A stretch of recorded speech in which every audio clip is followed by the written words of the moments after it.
саламатсыздар ма? Мен қиындатылмаған ең оңай қолтықтың иісін кетіретін жолын айтайын деп едім. Өзім жақында ғана білдім. Ютубтан бұл туралы таппадым іздеп. Мінекей қолтықтарыңызды жуасыздар.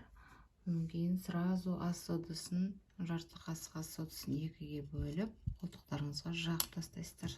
Сразу жуып болғаннан кейін. Бұл иісті бір аптада жоқ қылып жібереді, және терлетпейді, киімде ешқандай із қалдырмайды. Қолтықтарыңыз құп-құрғақ болып тұрады. Күнделікті пайдалансаңыздар болады. Бір жаққанда 24 сағатқа жетеді. Әсіресе бала босанғаннан кейін, немесе қазір жаз мезгілі келді, пайдаланып көріңіздер. Егер ақпарат сіздерге ұнаған болса, немесе пайдасын тигізген болса, лайк басып, подписаться етіп кеттіңіздер. Рахмет.